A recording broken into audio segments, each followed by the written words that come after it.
Hola, ¿qué tal? Bienvenidos al Divagando esta semana. Yo soy Tina Navarro, escritora de Mi Mundo de Cristal y emprendedora de las fundas para libro. Y hoy vamos a divagar sobre este curioso libro y experimental que se llama El Río y la Furia de William Faulkner. Gracias al club de lectura de la Biblioteca de Arturo Ríos he aprendido que hay mucha literatura que llaman experimental y que quiere decir que no está escrita de forma convencional como normalmente, ¿verdad? Con puntos y comas, con una estructura más o menos entendible, sino que hay que ponerle muchísima atención, hay que encontrarle como el lado, hay que tener paciencia, puede ser que tengamos que hacer esquemas, puede ser que tengamos que leerla más despacio, y El ruido y la furia es uno de esos libros, el cual trata sobre la familia Compson, que es una familia bastante disfuncional en los años, ¿cuál era? En 1929 más o menos, donde encontramos que había un marcado trato entre las personas de color negro y las blancas. Y entonces me parece a mí que el trato pues no se cuestionaba ese tipo de maltrato y la indiferencia con que se trataban a estas personas. Entonces, bueno, hablamos de la familia Compson, que cuenta mamá, papá y tres hijos. Uno con una discapacidad intelectual, el otro con grandes expectativas que se tenía sobre él, bueno, en realidad de todos. También hay una chica y hay un amor impropio entre hermanos. Bueno, es bastante conflictuoso todo el asunto.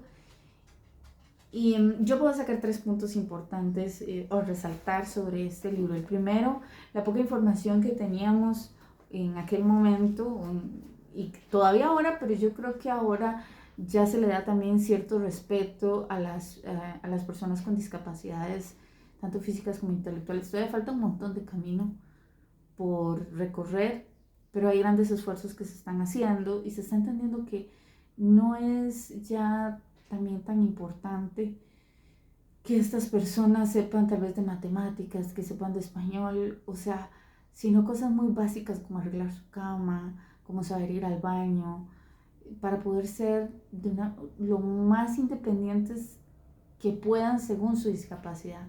Entonces, la primera parte de este libro trata imaginando que eso, digamos que al principio cuando lo empecé a leer fue horrible, chocante, yo ya no lo soportaba más, pero he aprendido también que estos libros hay que investigarlos. Entonces entendí que era Benji, la persona con esta discapacidad, la que el autor estaba tratando de imaginar que estaba escribiendo.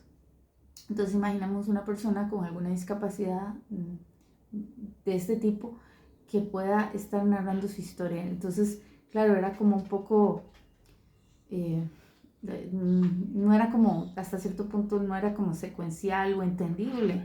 Imaginemos quizás un niño cuando empieza a contar sus relatos, que empieza a contarlos a veces no desde el inicio, sino desde el final, y después recuerda otra parte y entonces te lo mete y te mete esa idea y después tenés que ayudarle a ordenarlo. Entonces es parecido, solo que nosotros cuando lo estamos leyendo en algún momento tenemos que ir como ordenando esas ideas de esta persona. Después la siguiente parte la narra otro hermano, Quentin, y la siguiente Jason, y así. Entonces vamos entendiendo un poco la trama y por eso el primer punto para mí, el más importante me parece a mí, es cómo se ha trabajado desde ese año que se escribió esta historia. No es una historia real, es una historia ficticia, pero obviamente se hace desde, o yo imagino que es así, desde el conocimiento que se tenía en aquel entonces sobre una discapacidad intelectual.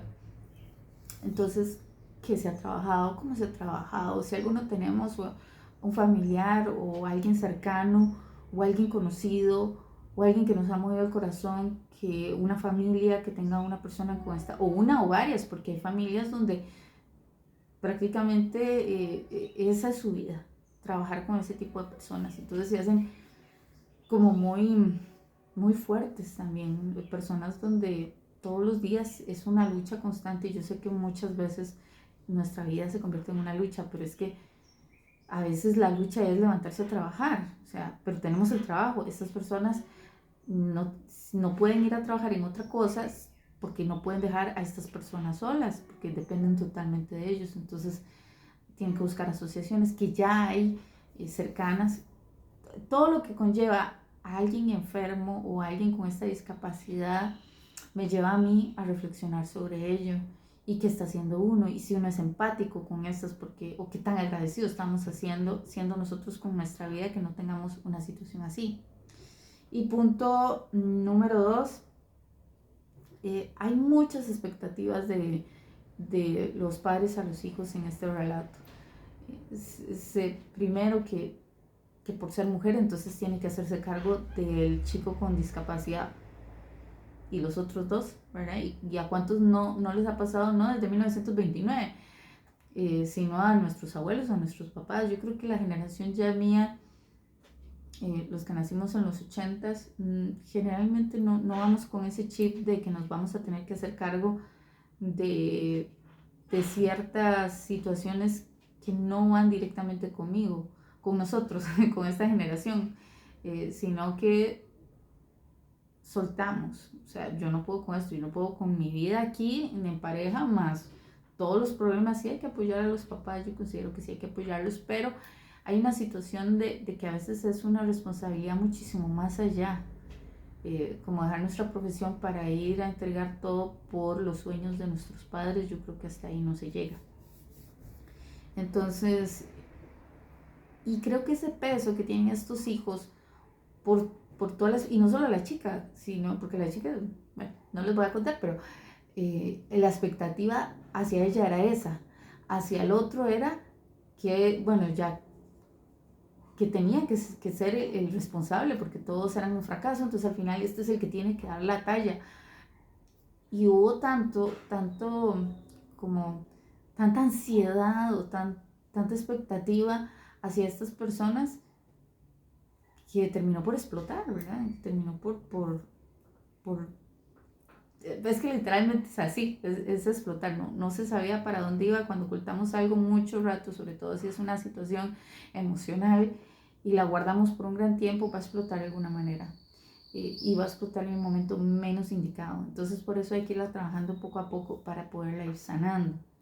Punto número 3, el racismo. Pues por supuesto que ahí se identifica como las personas de color negro, oscuro, moreno, mulatos, como se diga, son las personas que vienen a servir a los blancos y no tienen derecho a nada más. Se les trata así como, inclusive con cierto asco. Y a mí me parece tan horroroso, ¿verdad? Porque todos somos personas y todos tenemos funciones en la vida y todos tenemos capacidades en la vida. Entonces, el hecho de que haya alguien siquiera que esté pensando en humillar a una persona o tratarla con cierto trato despectivo me genera mucha repulsión y mucha injusticia. Yo siento que ese tipo de cosas no deberían estar pasando.